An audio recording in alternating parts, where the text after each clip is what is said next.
respected members of the clergy, comrades, friends and brothers and sisters.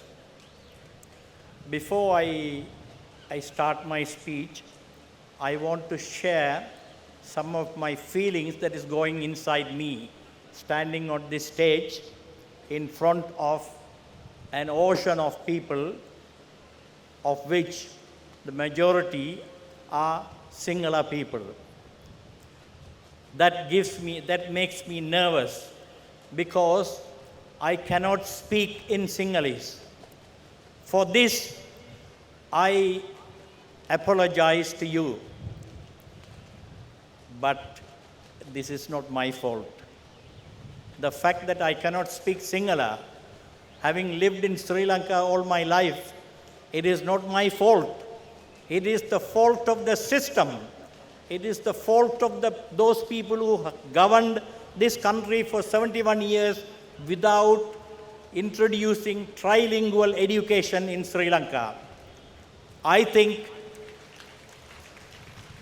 when this national movement comes to power, I think we will rectify this so that Tamils, Sinhalese and Muslims can speak to one another.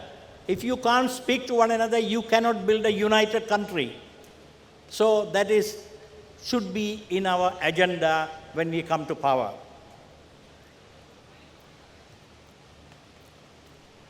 Comrades, now the election fever is beginning to heat up. What happens in elections throughout these 71 years? What has happened? The two parties which rule this country take turn and make a lot of promises during election time and then go to sleep in between elections for the next 5 years. That is what is going to happen this time. Not only that, this time, if Gotabaya comes to power, we will have to live under a regime, repressive regime, and we have experienced that. Few days ago, the Sunday Observer did a street survey in Colombo, and they interviewed many people. Every one of them expressed their fears under Mahinda Rajapaksa team if they come to power. That is the fact, because they have lived under them, especially the Tamil-speaking people for whom I am representing today.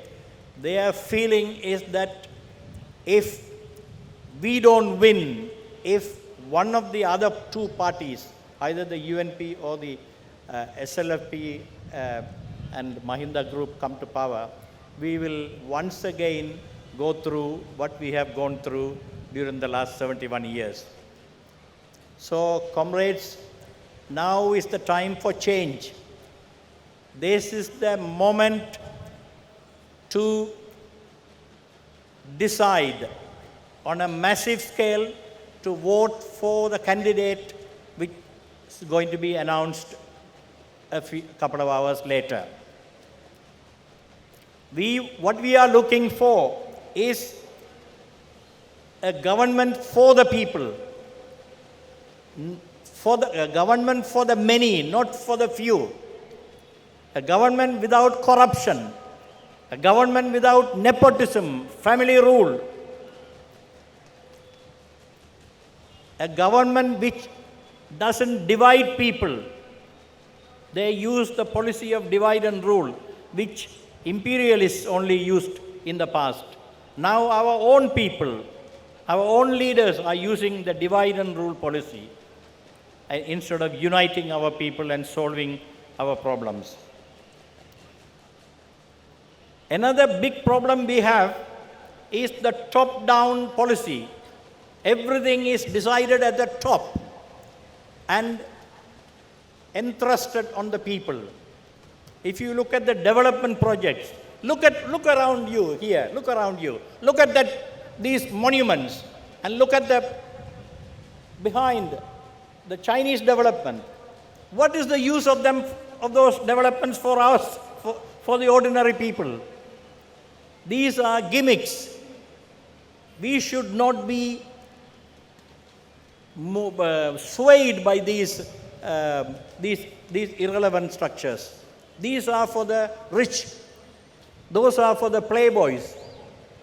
So, this is the moment to seize for a change.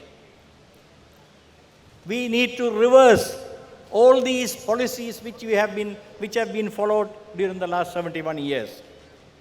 The National People Movement is a timely, in fact it is a late, but at least it's a timely movement which should seize power for the benefit of the people. This is a historic moment. In my view, this is the first historic moment we have seen for decades.